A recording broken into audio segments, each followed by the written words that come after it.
ଝିଅ ଘରକୁ ଯାଇଥିଲି। କଣ ହେଇଥିଲା କଣ କିସ ହେଲା ମୁଁ କିଛି ଜାଣିନଥିଲି। ଶୁଣିଲାରୁ ଆଇଲି। କଣ ଶୁଣିଲେ? ସୁନାବାନା ସବୁ ପଇସା ପତ୍ର ସବୁ ଚୋରି ହେଲା ବୋଲିକିରି କହିଲାରୁ ଆଇଲି। କିଏ ଆପଣଙ୍କୁ ଜଣେଇଲା? କଣ? ମୋ ଭାଇ ଜଣେଇଥିଲା ଝିଅକୁ। ଝିଅ ମତେ କହିଲାରୁ ଏଠି ଆଇଲାରୁ ସେଟା ଶୁଣିଲି ମୁଁ। କଣ କଣ ଚୋରି ହେଇଛି ବୋଲି ଜାଣିଲେ ଆପଣ? ସବୁ ତ ଚୋରି ହେଇଛି ବୋଲିକି ଶୁଣିଲି। ଆହୁରି ସୁନା ବାନା ପଇସା ପତ୍ର ସବୁ ଥିଲା, ସବୁ ନେଇକି ଯାଇଛନ୍ତି। ପୁଅକୁ ବାନ୍ଧିଥିଲେ, ଆହୁରି ପୁଅକୁ ଗୋଟେ ରୁମ ରେ ବାନ୍ଧିକି ରଖି ଦେଇଥିଲେ।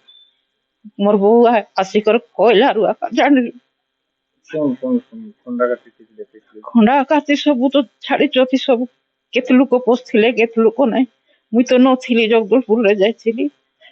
ମୁଇଁ ଶୁଣିଲାରୁ ଆସିଛି। ଆରେ ଶୁଣିଲାରୁ ଏଠି ଶୁଣିଲାରୁ ମିଡ଼ିଆ ଆସିକରି ଆପଣ କେବେଠୁ ଯାଇଥିଲେ?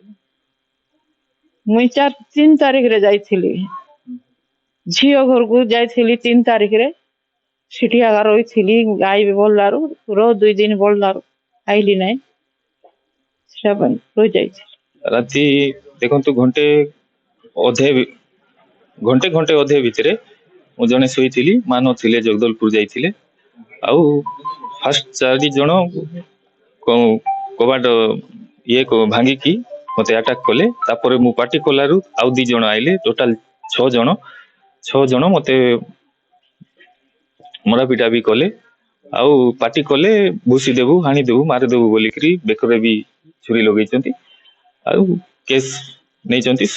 ସୁନା ମୁଦି 14ଟା, ହାର ଗୋଟେ, ରୂପା ପାଉଁଜି, ଆଉ ଭାଣିଜୀର 3ଟା ଲକେଟ, ମାର କାନ ଫୁଲ, ସେତିକି ଜିନିଷ ଯାଇଛି। ନଗଦ 70 ଲକ୍ଷ। କଣ ଆଶା କରୁଛନ୍ତି? କିଏ ଆପଣଙ୍କ ସନ୍ଦେହ କାହାକୁ କରୁଛି? ଦେଖନ୍ତୁ କାହାକୁ ଏମିତି ତ କହି ହବ ନାହିଁ। ଆଉ ପୋଲିସ ବି ତ ତାଙ୍କର କାମ ତାଙ୍କ କରୁଛନ୍ତି। କେତେ ଦୂର ଦେଖାଯାଉ। ଯାହାରେ ବୋଲିକି ଏଇ ଟାଇପ ର କଥା ହଉଥିଲେ। ଆଉ ପାଟି କଲେ ମାରିଦେବୁ। ଆଉ ସେମିତି ହେଲାରୁ 2-3 ଥର କଲି, ହେଲେ ବି ତାଙ୍କେ ଆରେ ଯାରେ ବୋଲିକିରି କଥାବାର୍ତ୍ତା ହଉଥିଲେ। କାନରୁ ଝିକାଝିକ କରି ନେଇ ଯାଇଛନ୍ତି। ଗୋଟେ କାନର ଅଛି, ଗୋଟେ କାନର ଜବରଦସ୍ତି ଝିକିରି ନେଇଛନ୍ତି। ତାପରେ ଆପଣ କଣ କଲେ? ତାପରେ ମତେ ବାନ୍ଧିକିରି ଗୋଟେ ରୁମ ରେ ଭର୍ତ୍ତି କରିଦେଲେ। ତାପରେ ଆମେ ଗଲା ପରେ ଅଧଘଣ୍ଟା ପରେ ଯାଇକିରି ତୁଇ ପାର୍ଟି କରିବୁ କି ତୁଇ କରିକିରି କାକୁ ଉଠେଇବୁ କି ଯୋଉଟା ବି ତ ବାନ୍ଧିଛନ୍ତି। ମତେ ମିନିମମ୍ 30-40 ମିନିଟ୍ ଲାଗିଛି। ମାନେ ମୁହଁ ଫୁହ ହାତ ଗୋଡ ସବୁ ବାନ୍ଧି ଦେଇଛନ୍ତି। ରୁମ ରେ ଭର୍ତ୍ତି କରିଦେଲେ, ସାମ୍ନା ପଟରୁ ଗେଡା ମାରିଦେଲେ। ଆଉ କେତେବେଳେ ଗଲେ ମୁଁ ସେଇଟା ଜାଣିନି।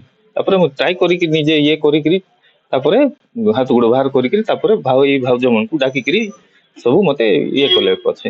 ଏ ବିଷୟରେ କୋଉଠି ଇନଫରମେସନ ଆମେ ହେଇକିରି ତାପରେ ଥାନାକୁ ଗଲୁ। ତାପରେ 112କୁ କଲ୍ କରାହେଇଥିଲା। ତାପରେ ସକାଳେ ଟିମ୍ ଆସିକିରି କଲେ ଆଉ। ହଁ ଶୋଇଥିଲୁ, ହେଲେ ଆମ ଦିଅର ରାଟୁ କରି ଡାକିଲେ। ଭାଉଜ ମତେ ବାନ୍ଧି ଦେଇଛନ୍ତି, ଆସ କିଏ ହେଲେ ମତେ କାଢବ, କପାଟ କାଢବ, ଆସ। ରାଟୁ କରିଲାରୁ ମୁଇଁ ଶୁଣି ଧାଇଁ ଆସିଲି। ଧାଇଁ ଆସିକିନା ଆଗ ବାଟର କପାଟ ବାଟରେ ଖଟ ସେଟା ଦେଇଥିଲେ। ସେଟା ପେଲିକିନା ବାବୁ ପାଖରେ ଗଲି। ତାପରେ ସେ ଗେଡା ପଡିଥିଲା, ସେଟା ଗେଡା ଖୋଲିଲି। ଆର ମତେ ମୋ ପାଟି ସବୁ ବନ୍ଦ କରିଛନ୍ତି। ମତେ ତ ବାନ୍ଧି ଦେଇଛନ୍ତି ଗୋଡ ହାତ ସବୁ।